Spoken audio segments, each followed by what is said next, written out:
And then we are getting started now that we're recording. Okay, so today's purpose of the meeting is to understand and to ensure that all grantees are meeting all federal, state, and guidelines, financial guidelines, not just programming guidelines, data guidelines, RFA guidelines, but we are talking federal and state finance guidelines. If you ever have any questions, it's always best to ask before you spend, especially with the 21st Century Grant, as it's one of the highest grants we have. At this time, our professional development guru and lead team player, Alicia, will handle it from here. Thanks. All right. Good afternoon, everyone. Thank you for joining us on this afternoon, and we're going to go ahead on and get started with our agenda for today. So the first thing we're going to talk about is we're just going to kind of review the 23-24 ALSD guidelines of the request for application. We're also going to talk about allowable and non-allowable costs.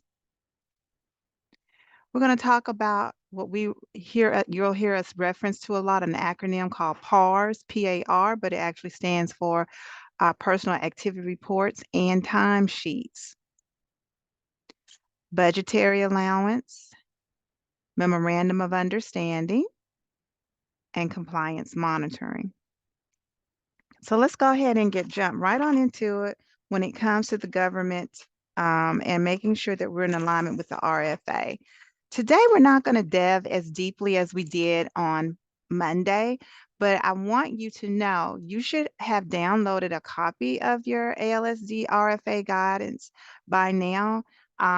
Your RFA is different from ours. Ours is the outline for the actual completing of the application and also has guidances up on each component. And if you recall, the conversation that we had or we talked about was the vocabulary usage of components and standards. So component 17 and component 18 are the components that we're going to talk about that's within the ALSDE's RFA guidance for this particular grant for cohort 17.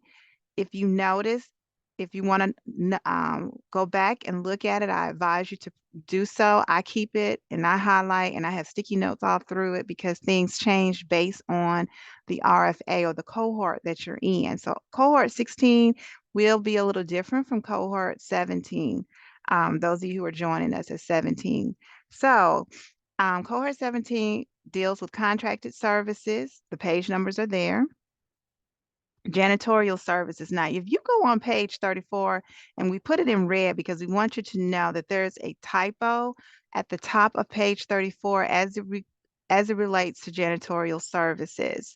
It should not, it should be budgeted towards administrative costs and within that function code and indirect costs. And we'll talk a little bit more in details about those types of services a little bit later on. And then we want to talk about the budgetary allowance, or you often hear us refer to as your caps when it comes to knowing how much money to spend. We'll talk a little bit more in detail about that. And then we're going to go into component 18, which is sustainability. This is an area that the grant requires grantees to talk about. What if you do not have the funds, or for some unknown reason you lose the funds, or government wasn't able to give you the funds, whatever the case may be. How can you sustain the program so that the students, families, and community members do not feel its impact because the grant is no longer there? And so if you're not familiar what that is about when it comes about sustainability, it's on page 36 in the ALSDE's RFA guidance, and it's also up under component 18 when you get your RFA in particular. So let's jump right on into what's allowable and what's not allowable or non-allowable spending. Just because it's allowable doesn't mean it's prudent nor approvable. So it really is going to be based, this statement in conjunction to 21st century is basically saying, even though you may see and know some things that are allowable, if it's not in your RFA, you may not be able to use your funds for it if it's not geared towards it. If it's not prudent, if it's not going to show that you've used good judgment in spending, doesn't mean it's allowable as well. So we're going to dive into that a little bit more today. So let's talk about is if it's necessary. Is it needed for performance or administration of your grant? Does it follow sound business practices? Does it reflect fair market price for comparable goods or services? Do I really need this to administer the program? And is this the minimum or maximum amount needed to meet the needs of the students? Those are just some questions that we want you to keep in mind when you're talking about spending the funds. Some of us have gotten up to maybe $200,000 per site. We were just talking about this earlier this morning with our advisory board.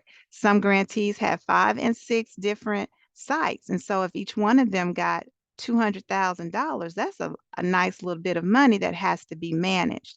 And so with that, I thought it would be best to remind us that if this expense was in the media or local newspaper headlines, would I be comfortable or completely embarrassed when it comes to spending? And we all have heard some things on the news with some people who have in the past not done their due diligence, have not been good stewards with their funds. And so we don't want that to ever be the case for our grantees with the 21st Century Program, nor do we want it to be the case on the ALSDE level, on our level, because we want to make sure that we provide you with enough training for you to understand what's necessary to be spent.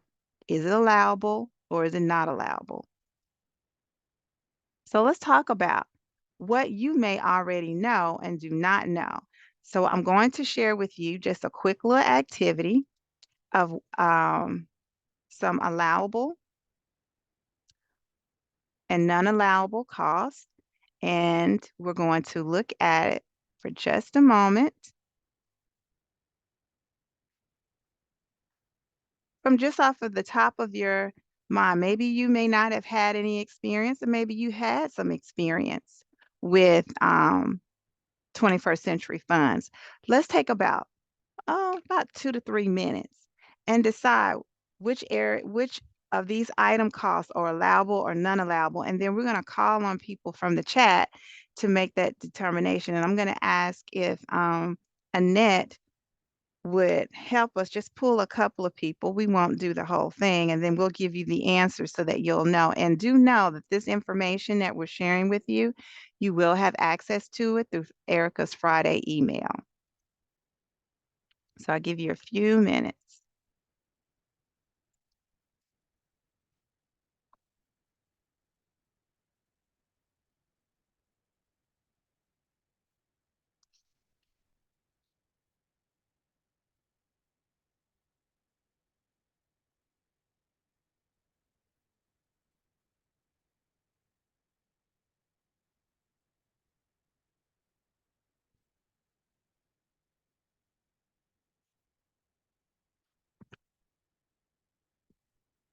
Okay, Annette, are you ready to pull some people out the chat?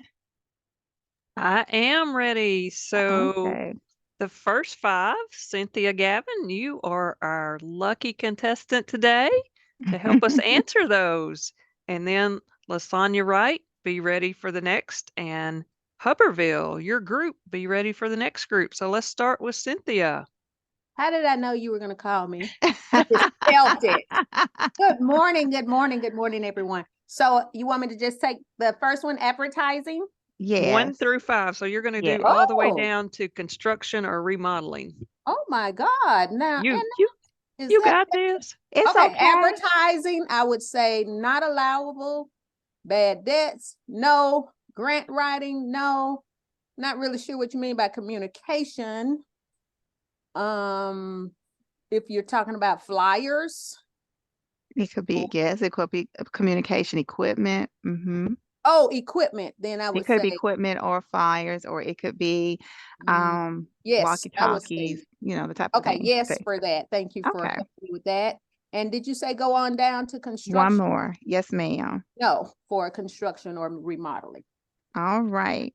How did I do? So Annette, what's our answer for advertising? Well, actually, advertising is part of the RFA and what is expected for the 21st century grant. The key component that comes with that is that it has 21st century CCLC in the advertisement that you post up near your program. But your program does need to be a unique name when you advertise it, and it does need to include the 21st century CCLC with it. So advertising is allowable.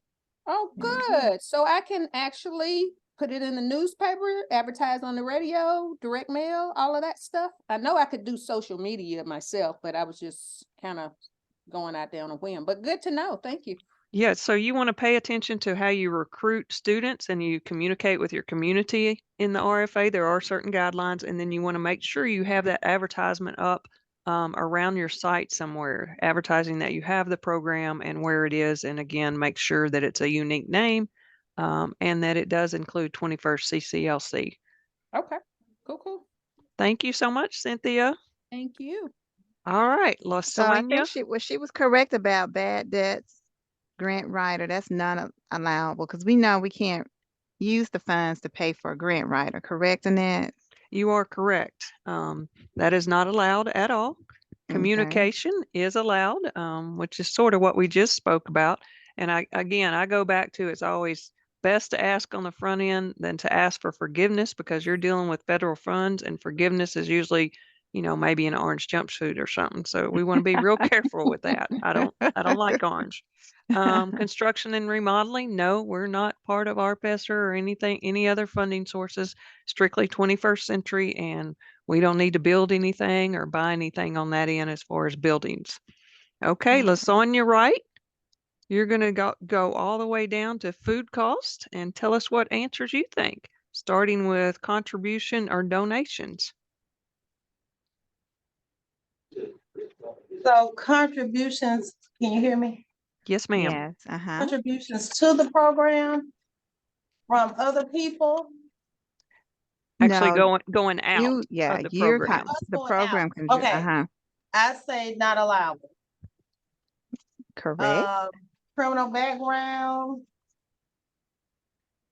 Can you use funds to To check get somebody's background. that's gonna be hired for the program? This is our first year, though. That's okay. That's Don't why we're here trying to. It's a cold. It's friend. it's a cold one. I would say yes. I'm gonna help her out. Yes. There you go, Okay. Cynthia.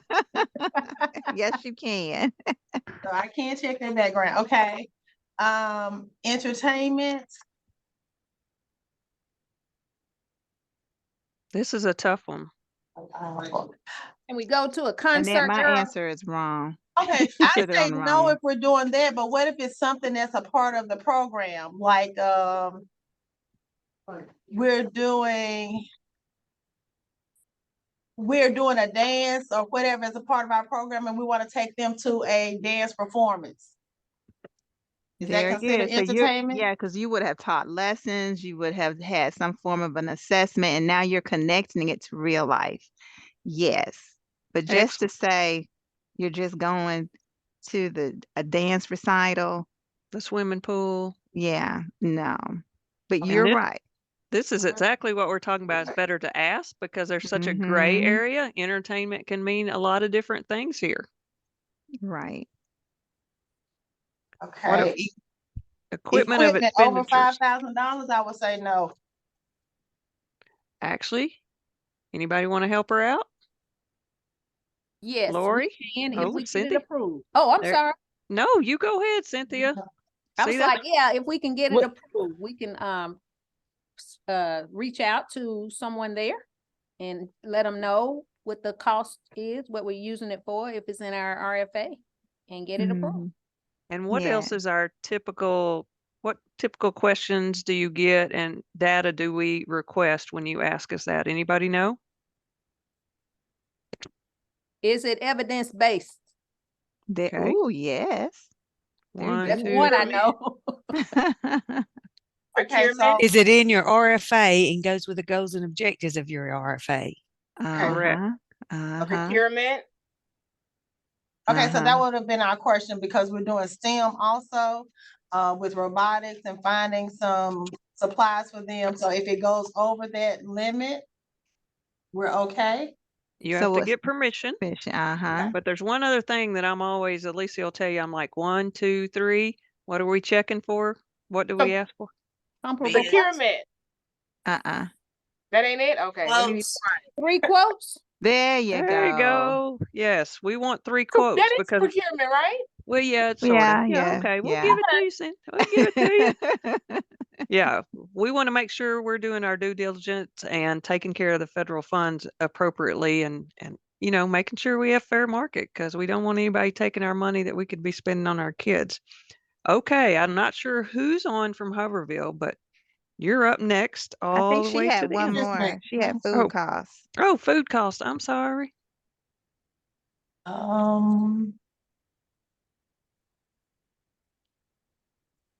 If Somebody it can help be her out. linked, look, if it can be linked to our, something that we're doing. Food cannot be paid for unless it's part of an activity or nutrition class or something like that. And you have to have a Very lesson good. plan. You have to submit Look the at lesson plan y'all. with it. Okay, that's what I said. Very good. Okay, y'all Very, are on it this afternoon. very Yes. good. So So I again, can't just go out and buy pizza for everybody, right? You know, they did good on that project. I'm so proud of you guys. I'm going to go use the 21st Century Funds and we're going to have pizza day. Can we do that? no, Okay. no. No. Mm-mm. But can we use it as part of our, it's part of our RFA to have culinary and then we turn and we buy things to cook with and then we turn around and maybe have a parent and family engagement night? Yes. Yes. Yes. Mhm. And you have And to I- submit the lesson plans with it. Very Correct. good. Absolutely. And if you purchase any foods, food items, excuse me, if you purchase any food items for any of those things that we just talked about that's allowable, what is it that you have to submit with the lesson plans? Anybody else know? To get Receipt. reimbursed. There you go. The receipt. Receipts. Yes. So just watch your receipts, especially like if you're at the Dollar General or something like that. Sometimes it doesn't give you a description, but if you have the lesson plan with it, then we pretty much can figure it out, you know, what that what that is. All right, good job.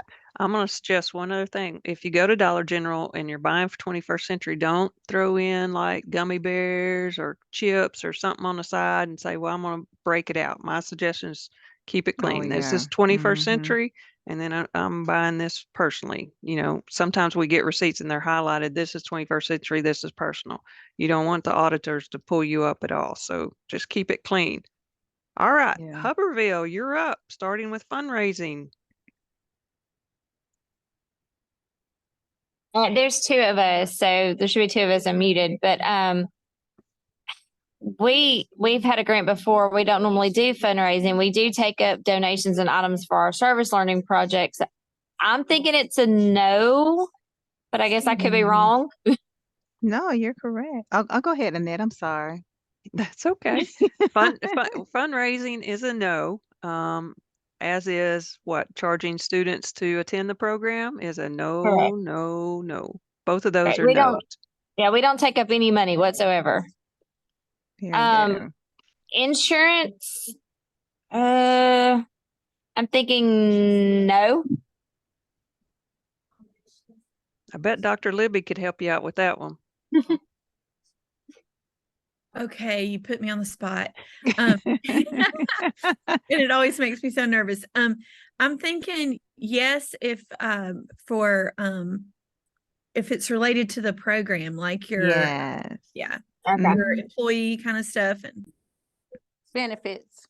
Benefits, not car insurance or van insurance or something like that. Employee benefits. Employee benefits. There you go. Mhm. All right. Meetings and conferences. Yes. if it aligns, there are required meetings and conferences if you have a 21st century grant. Excellent. Memorabilia, which, gosh, I'm a fan of. I'm going to say yes. We buy one t-shirt every year, which we put the 21st century logo on that our students wear in the summer for our educational field trips. So I'm going to say yes. So, okay. Or that falls under promotional items. Oh, well. So in the past, it used to be no, but now Okay. the USDOE says only with the t-shirts. Everything else is a no. You cannot use Okay. 21st century. Like if you want to buy keychains or cups, even if you're putting the 21st logo on it, you just can't buy anything like that.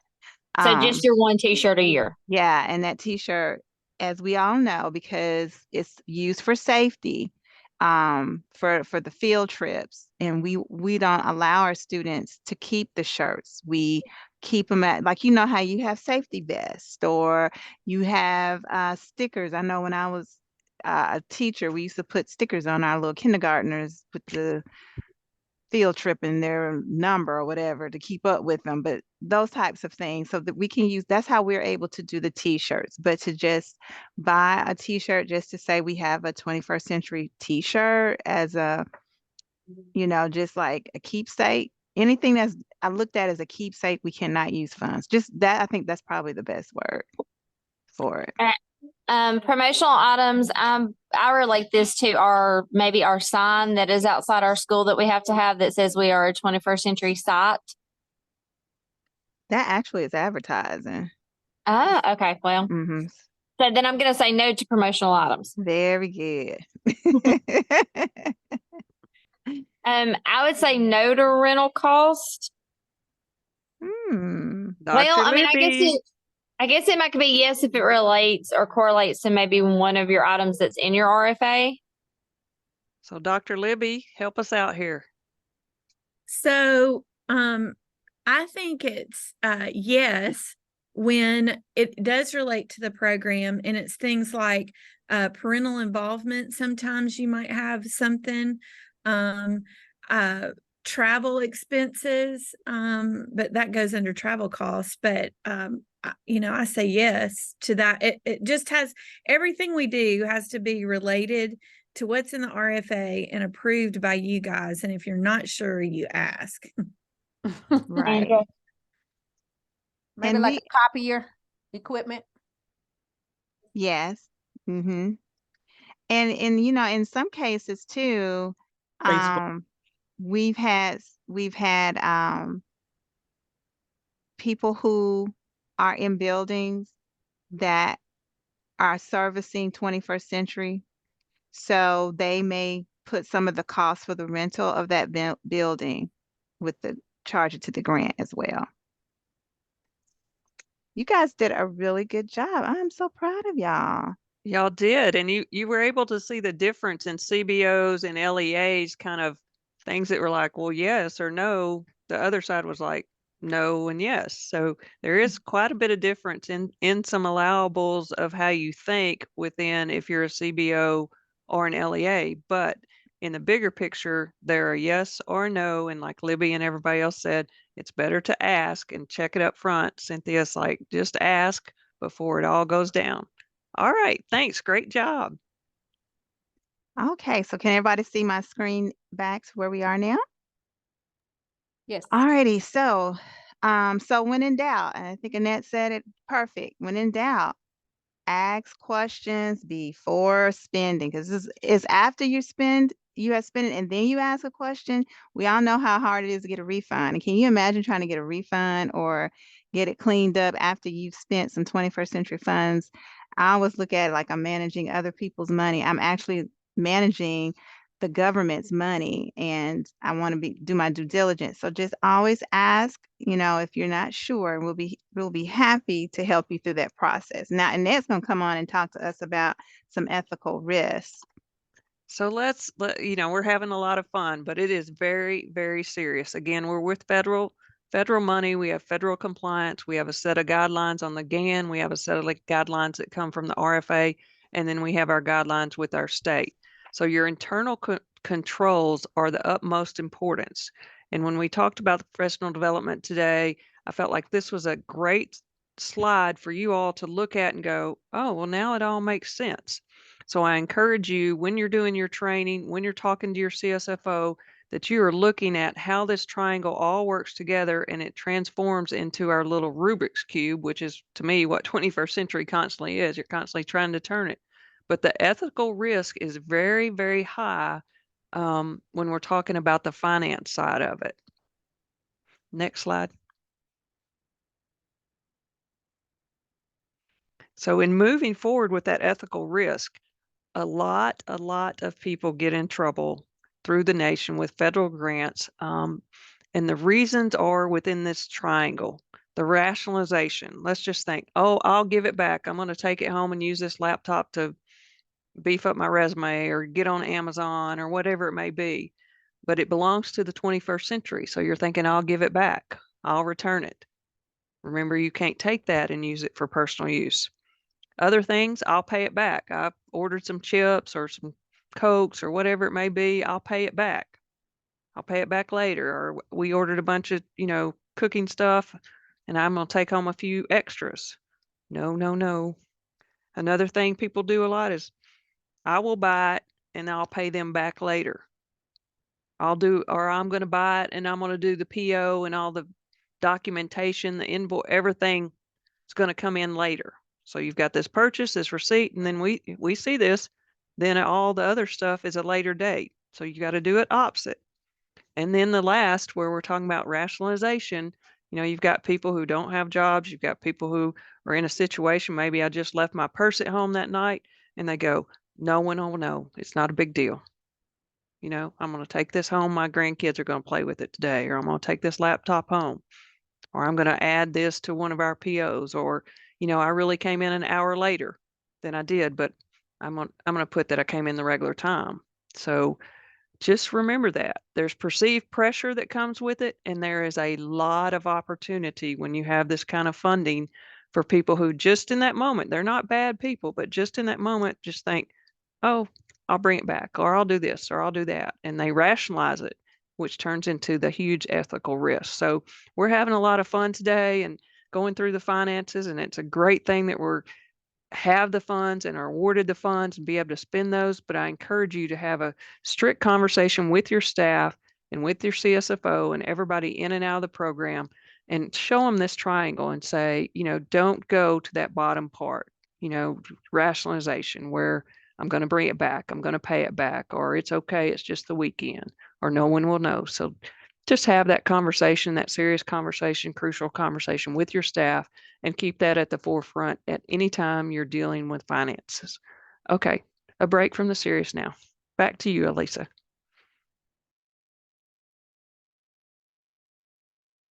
So we're going to talk a little bit about the inventory. When we're talking about inventory, as you're purchasing items, you're going to get some big ticketed items that are going to be really, really great. One of the things that this grant really focus a lot on is equipment. And we have to have a process in place in which we are able to trace it, keep up with it, know where it is. So as you can see, there are different bullets here. But one of the things I want to make sure you understand that we have an equipment inventory form that we really want all of our grantees to stick to. Is one of those things we don't want you to remake because of making a mistake and leaving an important part that's on that document that is required from the state and from the federal government to make sure that we are doing or being good managers when we get the equipment that we purchased. When it comes to consumables, consumables are not to be placed on this inventory document. However, I have talked to grantees who want to keep up with their consumables as well, such as books and games and different things. And they may use the same form, but they don't. You have that to give to us to turn in, but that's their way of keeping up with it in their building. One of the things that you have to do once you purchase the item and you actually receive it, if you are an LEA, it should go directly through your LEA, and then they have a process of keeping up with your inventory. But once it gets into your building, to your site, and your hands lay on it, the number one thing you need to do is make sure that you tag the equipment with the wording 21st CCLC funds. I don't know about you, but I know when I was in the Title I building, there would be pieces of equipment and I would see a label or some kind of label on different equipment to include a printer. It may say Title I, or it may say parental involvement fund, something of that nature, or somebody may have donated and they put it on there. And that is because you want to make sure that if there's ever an audit and someone wanted to physically come in and see your equipment, it should be easily located. And you want to make sure that when you document this information, you're going by the serial number. Now, I do know that sometimes we make our own numbers and keep up maybe on an excuse me, on an Excel spreadsheet. But when it comes to actually keeping up with the equipment itself, we want to use the serial number. And we all know the rationale for that is if it should either get some legs and walk away. We know what that looks like. I've had that experience in my building before. Or if it gets lost or damaged, you're going to have to do a police report, number one, if it gets to walking out the building and you can't locate it, because you have to be able to show that you've done your due diligence in making sure you knew where your inventory or your equipment is. And that serial number is located, and usually it says the word serial number, or maybe I think it has SN on it, and it'll give you this long number. That is, if you were to call the manufacturing company or anything of that nature, if you give them that number, they can locate that information. So I'm going to just briefly share with you what this form looks like. If those of you who have not had the opportunity, every part of this form is supposed to be completed. It is a part of your monitoring process, as well as if one of us were to come in to include a TA and would like to see your equipment and say, can I see your inventory, your equipment inventory form, you should have it readily available to share with them. As you notice up here at the top, it has fiscal year right here. That's because you can change it by the year. But because you are in grant one, you're in year one, this year is going to say 2023 to 2024. And you're going to keep up with it each year for the whole cycle of the grant, whether it be for 3 or 5 years. And you're going to make sure that it gets signed and the person's title is on there. So this is information that we go over in depth when we're getting ready to do monitoring, as well as site visits, or if we're doing closeouts, because this is part of closeouts process, as well as monitoring when we come out for compliance monitoring. All righty. So we're going to go on back. Now, PARS reports.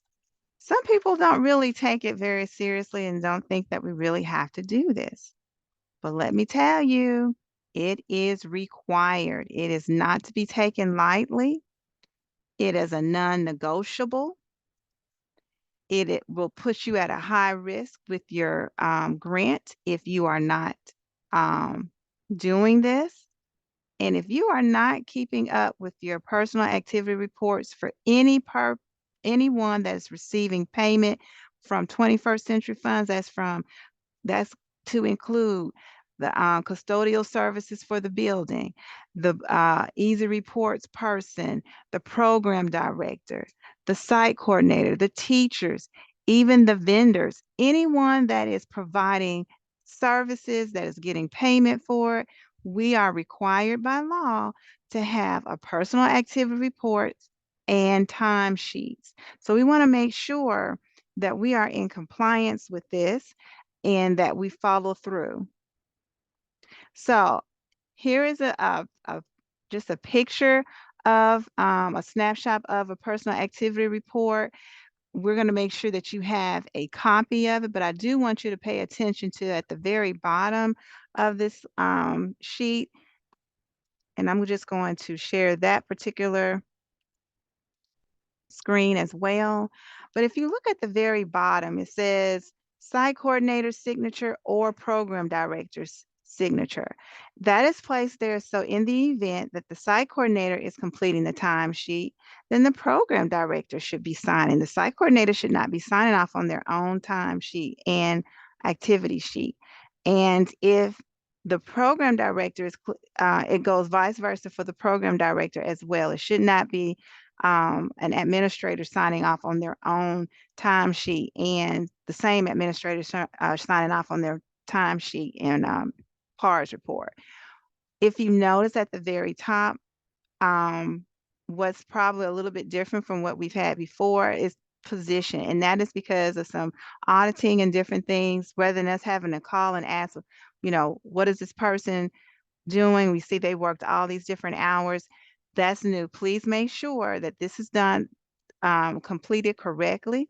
You have your rate of pay at the very top for each person that completes this information and the pay period.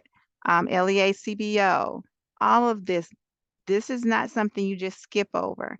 And if you notice, the only hours that you are going to list on this form, because I do know that some of us are CBOs and we may work boys and girls clubs or YMCAs of different sorts, that's fine. But we only want what's pertaining to 21st century. So what happens is when we start adding or putting other information from another funding source that's the main funding source for this grant, which is 21st century, it causes us to have to dig deeper. It brings attention to your site unnecessary, where we have to may hold off from you getting your reimbursements because we've got to ask questions or send an email or ask for additional documents.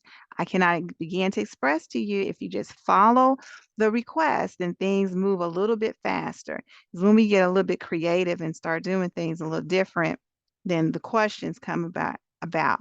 You don't have to use this particular form, but this form has all the information because you have to show your time, your date, your time in, your time out, the total hours that you worked on that particular day, and then the responsibilities that you held for that day.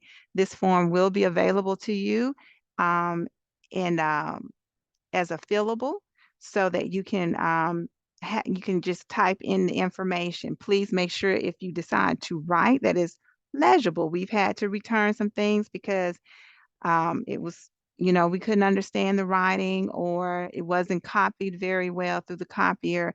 Those are different things, because it seems like paperwork, it seems very mundane, but it's not.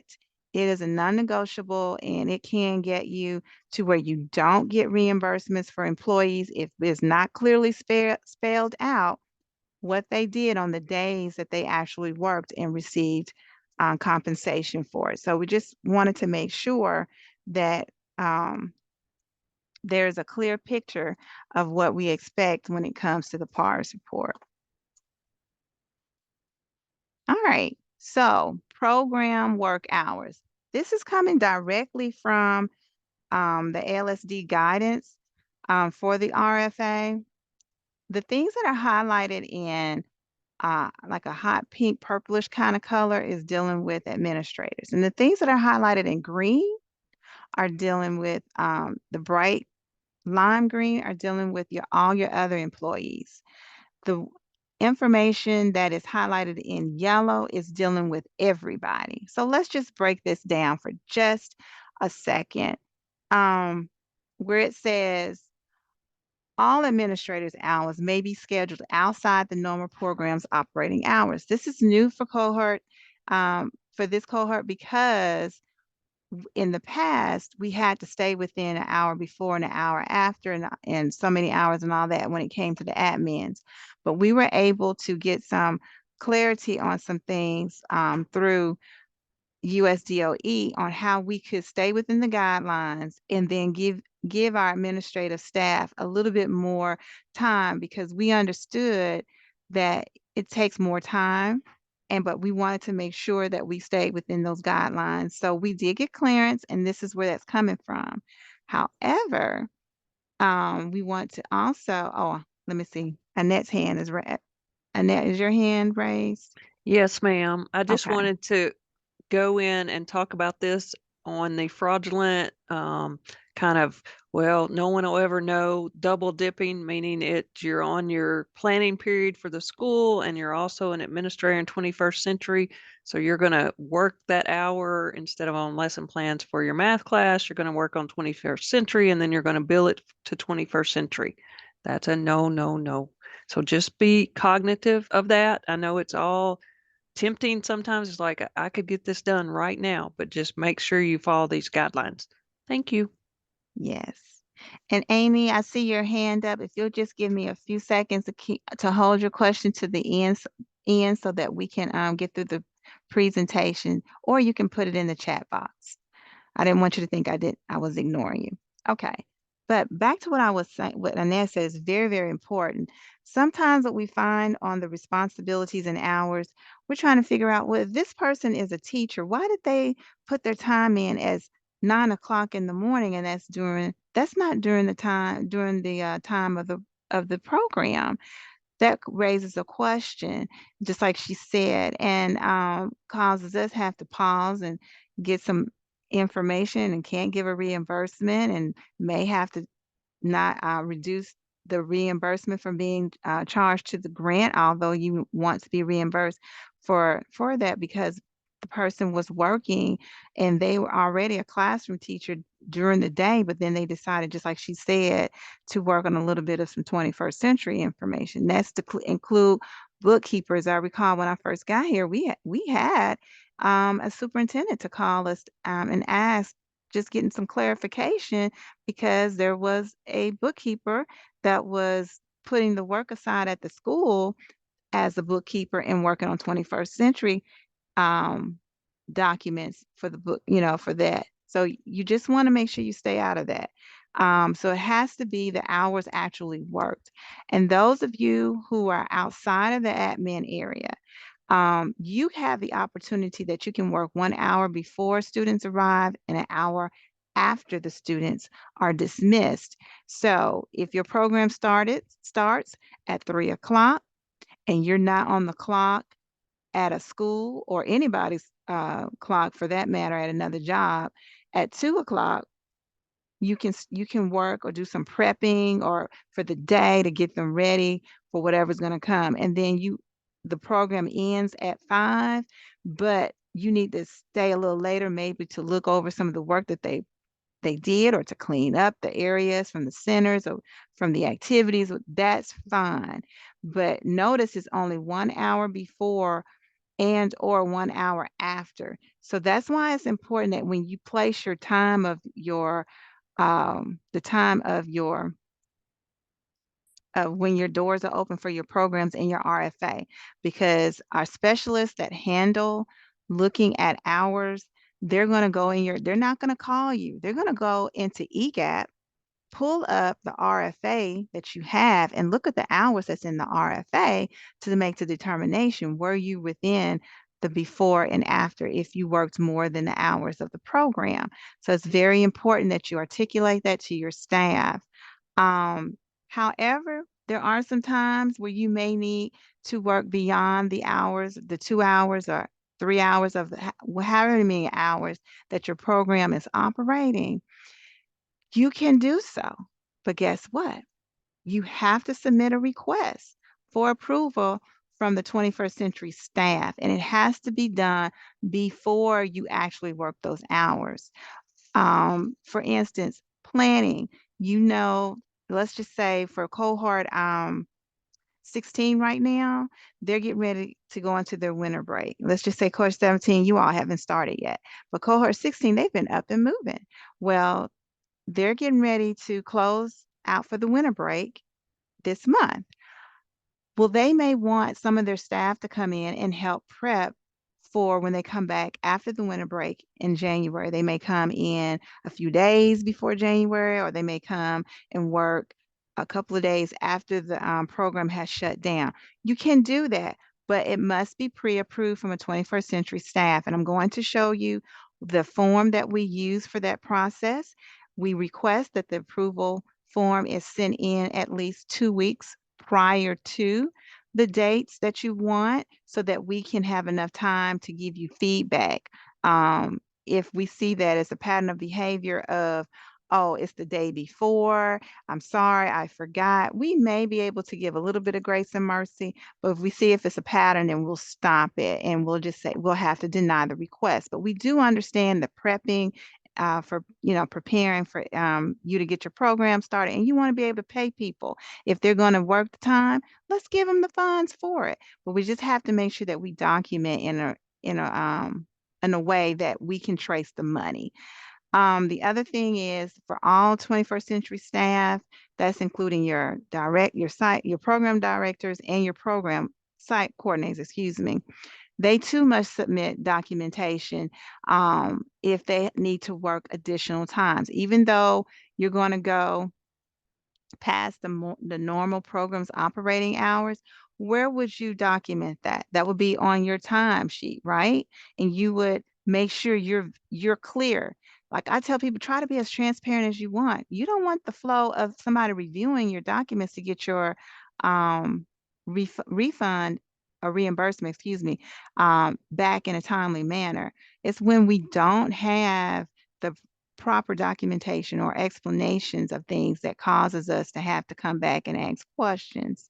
And Dr. Libby, I see your hand, but we're going to hold off on questions to the end. If you like, you can put it in the chat.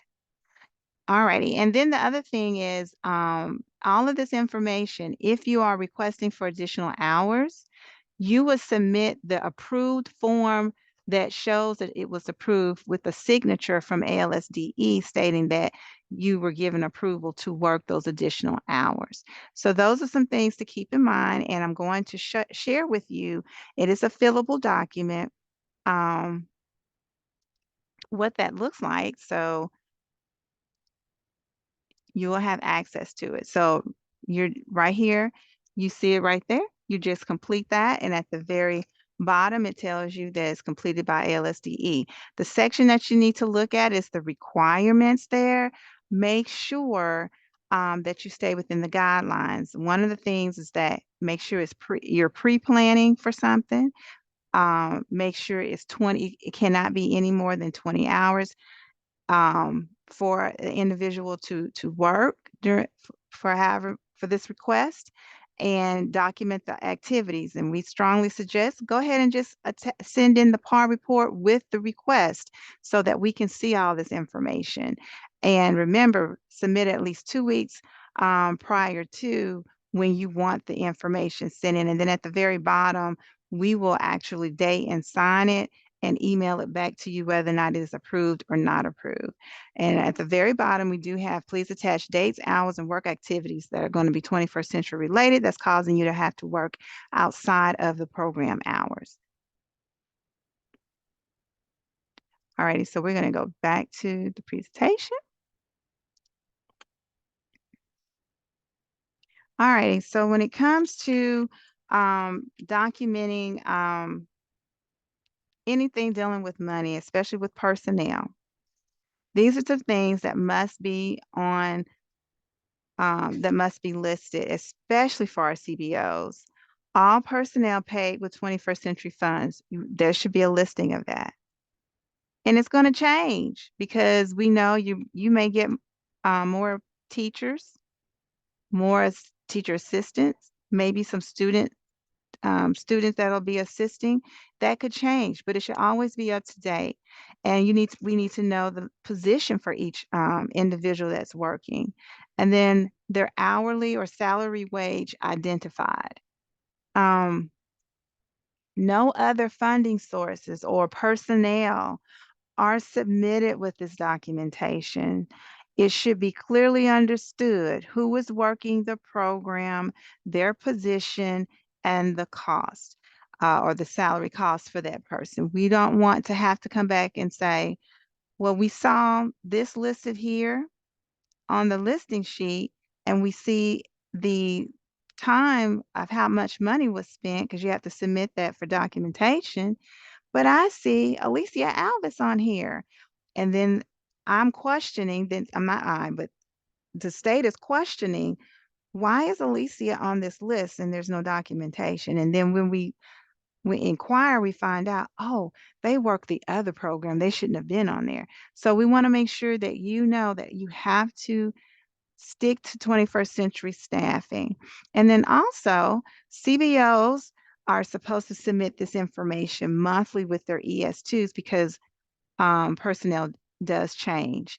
And LEAs, you should have this created anyway and make sure it's up to date because it's a part of compliance monitoring. And it's a part of compliance monitoring for CBOs. But for the sake of everyone, make sure that this is up to date and meets the guidelines. All right. So what are our budgetary allowance? According to the RFA, for cohort 17, 30% is the maximum for admin and indirect costs. Okay, 25% is the limit overall from the grant for transportation costs. And this is to include, the driver's salaries and benefits, the fuel expenses. And then 5% is set aside to professional development.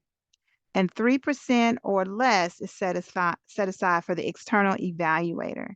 Now, one thing you probably may not have noticed, but there is not a percentage on technology like it is in the past. We are happy to announce that that is not part of the budgetary allowance this cohort. So just keep that in mind. So let's talk a little bit about function codes because this is important. This is part of also reviewing to see if the funds have been spent correctly. But remember, we talked about everybody has to have easy reports, and you need to have a person that handles your easy reports.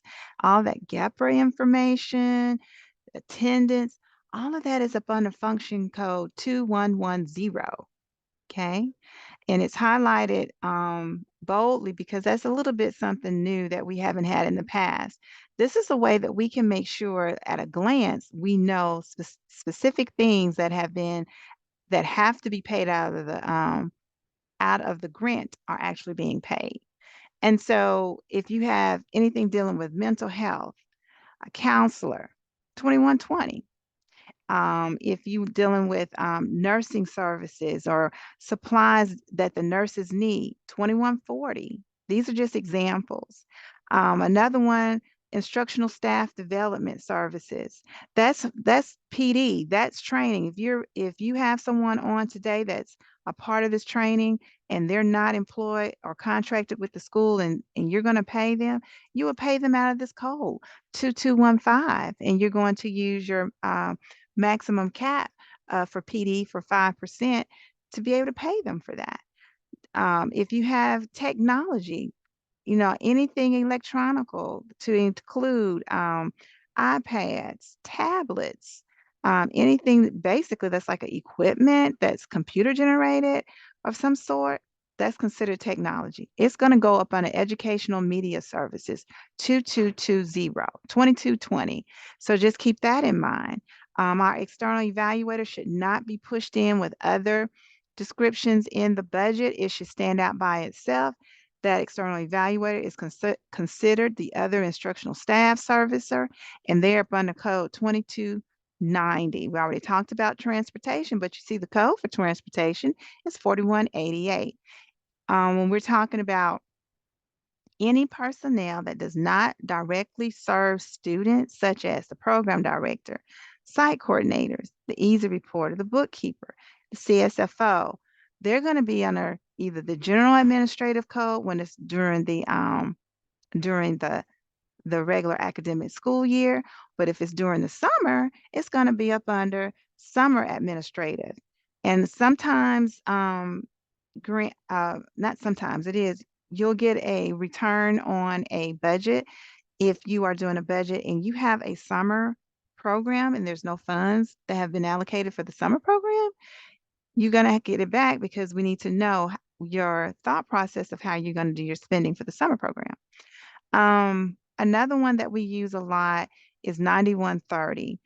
Anyone that's directly servicing students, your lead teacher, your teachers, your paraprofessionals, your teacher assistants, all of those individuals are coded up under 9130. And if they're going to be working in those as in one of those positions during the summer, then you code under the same number, but it says summer next to it. So anything dealing with the running of the program basically is going to come out of 9130, like materials and supplies and different things of that nature. If we see any coding with 9150 or 9300, your application will be returned because those two codes are not used. Alrighty, so once I have identified my main function code, which we just talked about here, then we go right into our object code. It's given an even more detail as to what type of services that are going to be provided. So if I am an administrator and I'm a program director, then my function code is going to be 6000 to 6999 if I'm during the regular academic school year, but my salary is going to be the object code 010 through 199. And as you can see, those are all the examples of those individuals who will be up under that object code. And the bus driver salary is different. You see how they have their own code. Anyone with benefits is 200 to 299.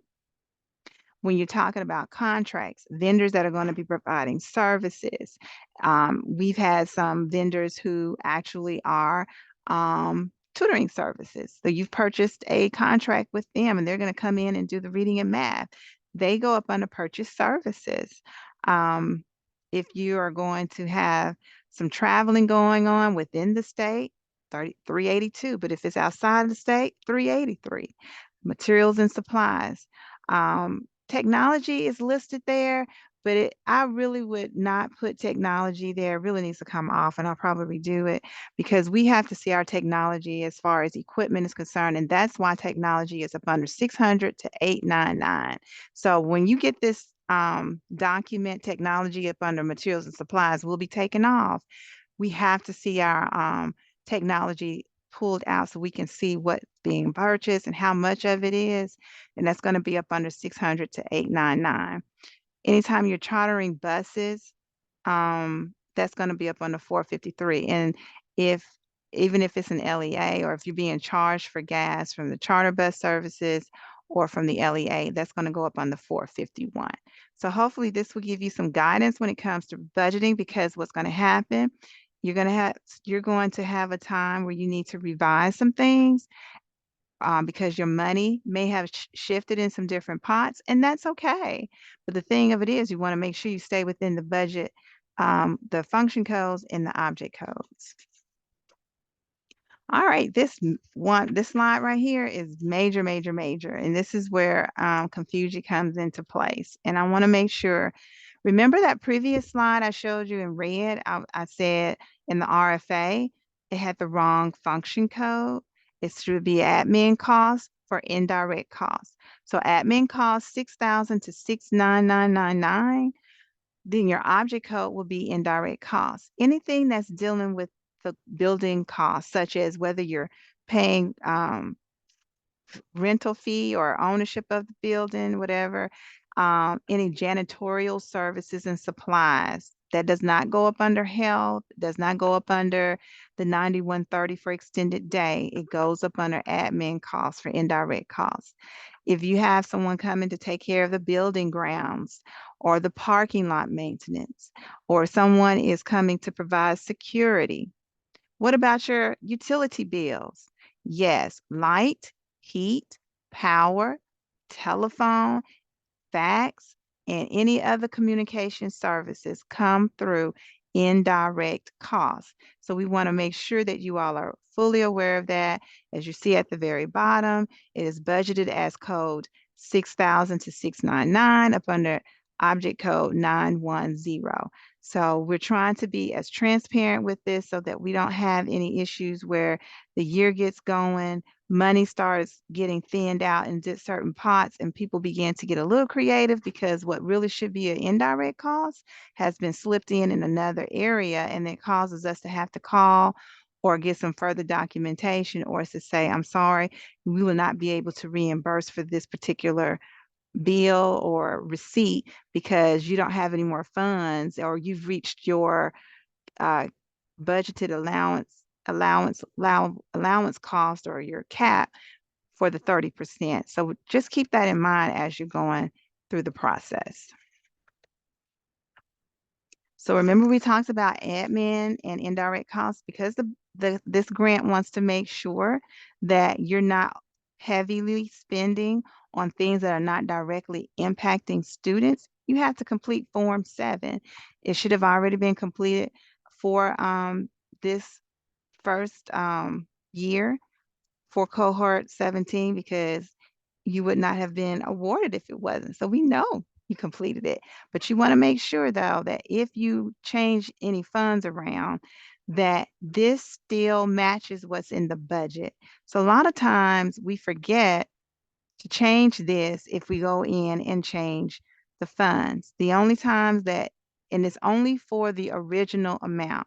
So as you continue to go through the process of having this grant, you may have some carryover money. Can I budget 30% with the carryover money as well? According to the guidelines that we have received, no, you cannot.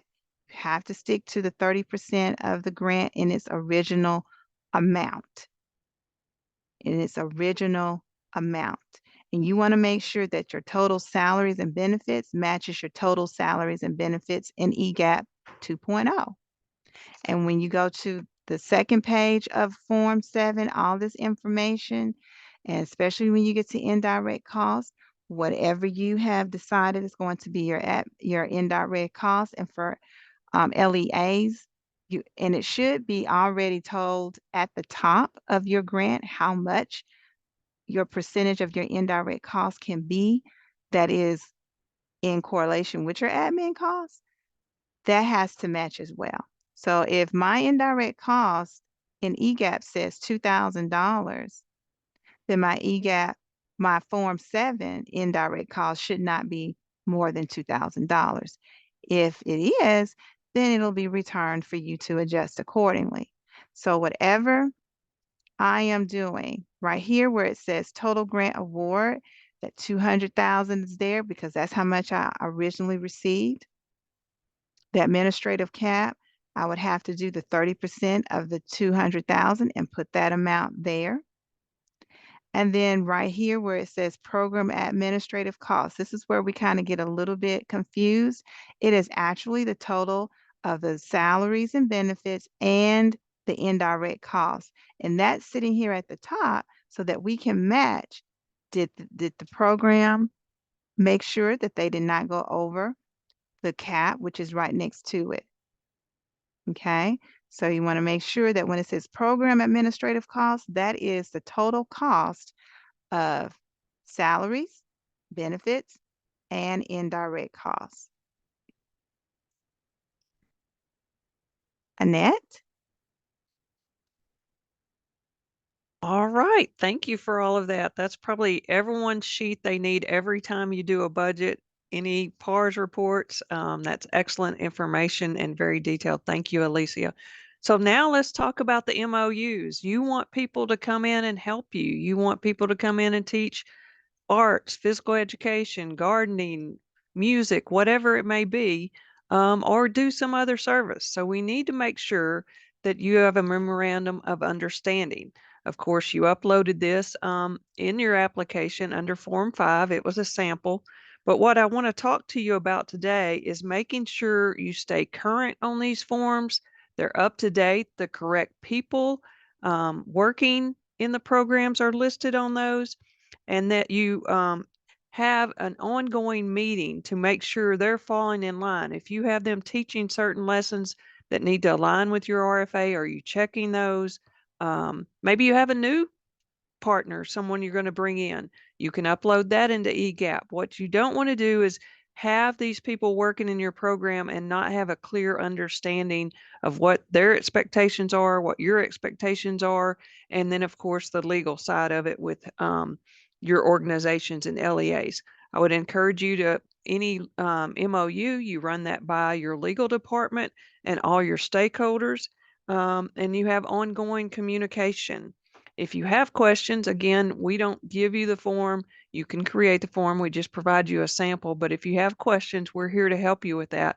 But we want to make sure you understand it is a requirement to have the MOU uploaded under Form 5 and to stay current with that. And one more thing that I want to make sure about it. We talked about it on Monday, but remember your external evaluator must have an MOU on file. And unfortunately, we've had the situation where an external evaluator was paid and didn't fulfill the obligations of completing the whole cycle of doing the external evaluation process. So we had some grantees that didn't have an end of year document because they didn't fulfill their contract. And guess what? They got paid, y'all. So we don't want to get in that, and that's a unfortunate situation. But if you have a contract to back you up, it's easier to handle things than it is when something was just done and said, hey, you're going to do this and that. So just keep that in mind. So make sure you have your external evaluators contract and it is uploaded. And a lot of you have MOUs too. And I'm sorry, Ned, just thought about this too. A lot of you have contracts with your CNP, Child Nutrition Program. That will go here because they're providing services for the 21st century. And if they are, then they should have a MOU on file as well, and it is uploaded in related documents. So those are two major things that we know. So we should never see just an NA there because everybody has to have an external evaluator. And then the majority of us, I would have to say about 98% of us are using CNP for our snacks and things. So just keep that in mind.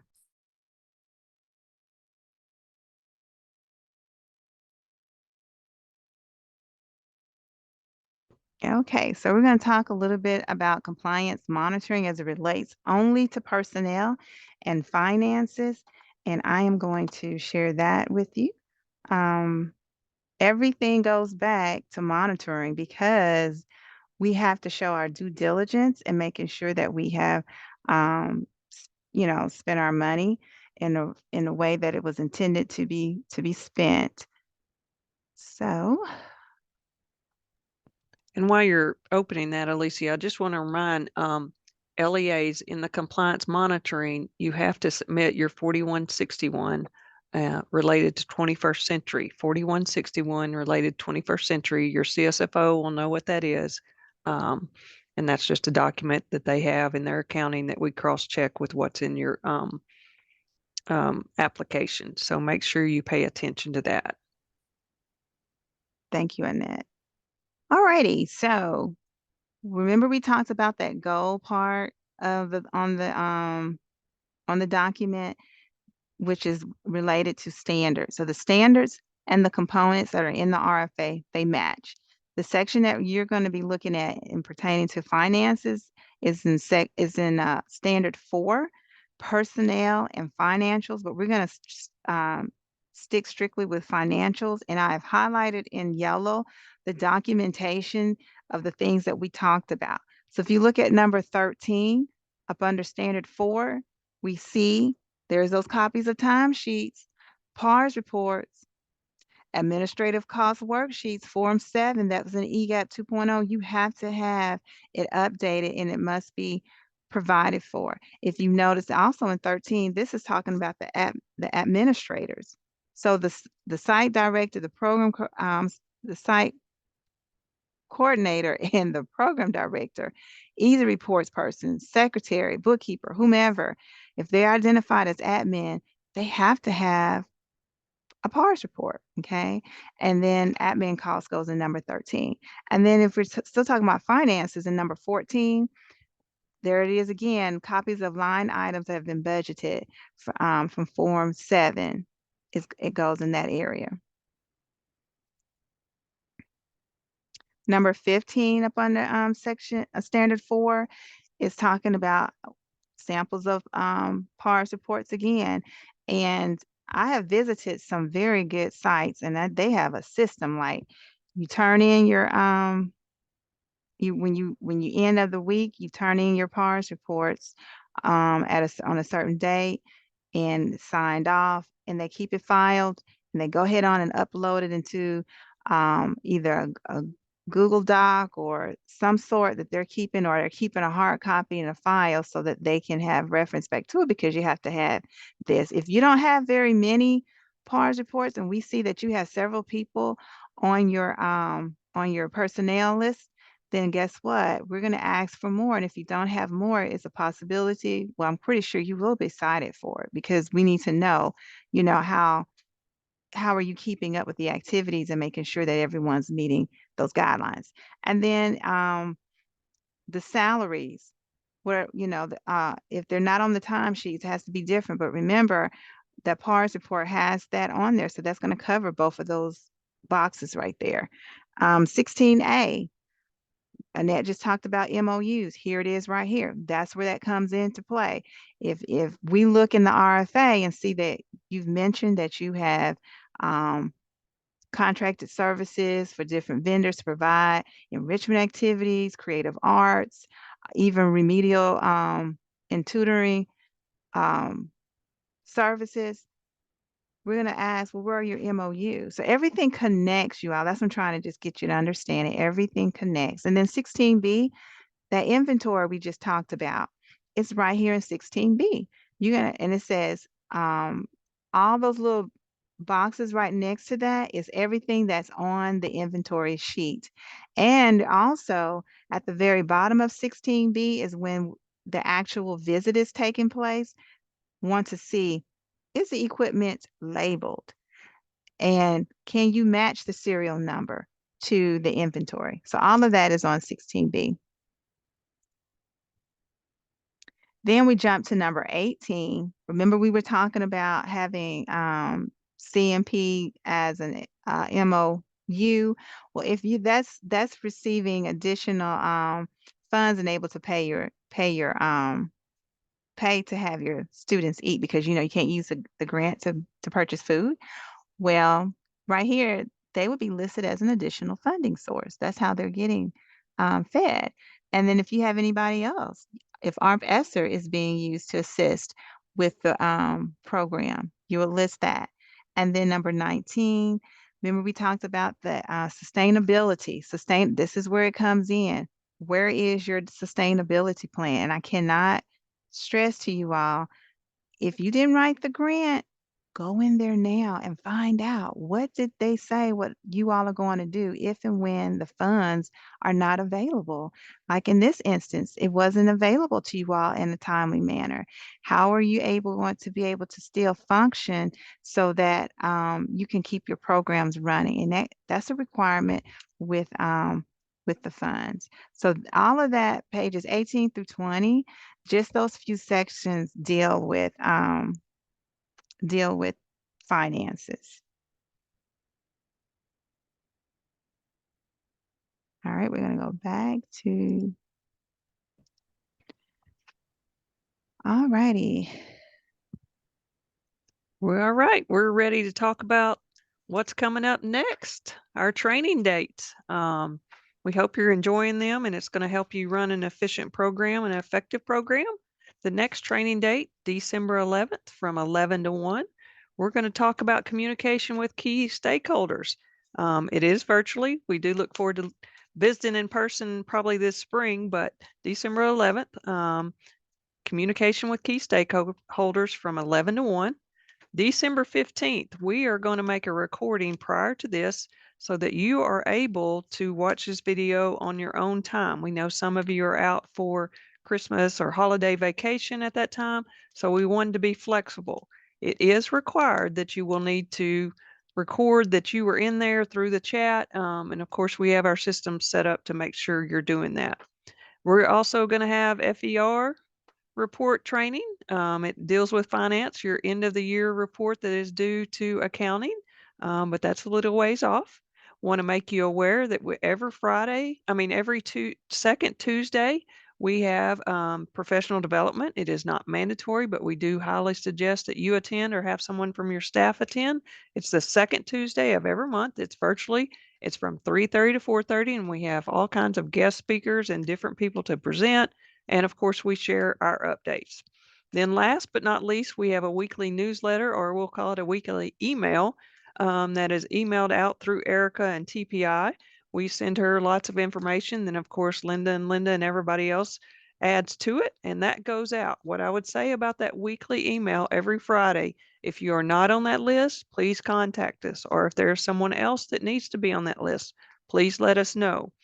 It gets long, especially depending on what time of year it is, but take time each week to look through it, make sure you're on top of what's going on, make sure you're filling out the forms, field trips, whatever it may be that's happening during that time. It is a vehicle of communication.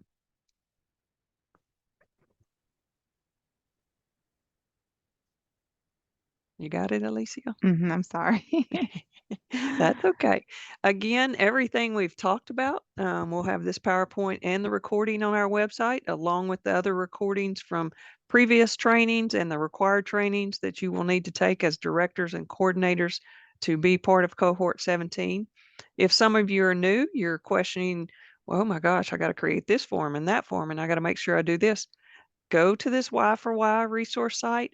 Everything is there for you. I promise you. You download it. It's free. You just put your logo on it. You make it yours, and you're good to go. Of course, our good partners with Alabama Expanded Learning Alliance, they have tons of resources for programming. I know Mott Foundation, there are tons and tons of resources out there for you to be able to help develop lesson plans and activities and safety reports and everything you're going to need to operate your program. And then our Alabama Learning Exchange, they also have curriculum and plan resources for you. This is our contact information. Most of you probably have it, but just in case you don't, feel free to reach out to us. We do ask that we have that list where you are assigned a TA, maybe it's Kim, and then your next person is Rebecca, that you keep it in that chain so that we are communicating effectively and we have a thread of that communication. Sometimes people won't get an answer quite quick enough and they'll email someone else, and then we get all kind of sideways with our time and our management of the answer to the question. If you ever don't get an answer, just give us a call or give the TA a call and say, hey, have you missed my email? I sent it. I need to know the answer to X. But we are pretty efficient in getting those back, usually within 24 hours, unless it requires a USDOE or accounting certification or answer. And then, of course, our partners with Auburn, they're excellent in answering your questions. You will get a lot of emails from them related to Easy Ports. That's Dr. Bryant, of course, Linda, Erica, and Linda. All right. So your feedback matters to us. It's very important. We want to get better at what we do, and we want to make sure we're meeting your needs so that your program is effective and you feel comfortable starting your program and running your program throughout the year. Please, if you will, take out your phone or camera and get this QR code up and answer a few questions to help us get better at what we do in providing you services. And Annette, just off of our last meeting, the feedback was what they really wanted to hear a lot about were centered around was centered around lesson plans, and so we do have that on our books to have our training on, and so we're right in alignment with some of the things. But if there's any additional information based on the topic that we talked about today, when it asks you, do you need any more information about it? Please kind of really think about some things that we talked about. And if you need additional feedback on it or information, we would appreciate it because we'll cover it in the next training before we get started into whatever the topic is so that we can look at whatever you feel needs to be addressed. But we certainly do take your feedback serious, and it does help guide us to make sure that we're on track with helping and meeting you all's needs. At this time, if anybody is, I saw several questions, but I think, Annette, that you cover, looks like you covered the questions in the chat. So if there's any additional questions outside of that, at this time, you're welcome to ask. Yes. I think I covered every question. I have a couple of direct messages that I'll take a moment to answer real quickly. And then where'd Cynthia go?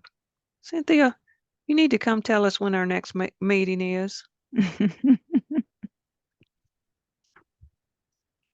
I can't hear you. It looks like you're driving, so maybe you're not the person that needs to answer the question.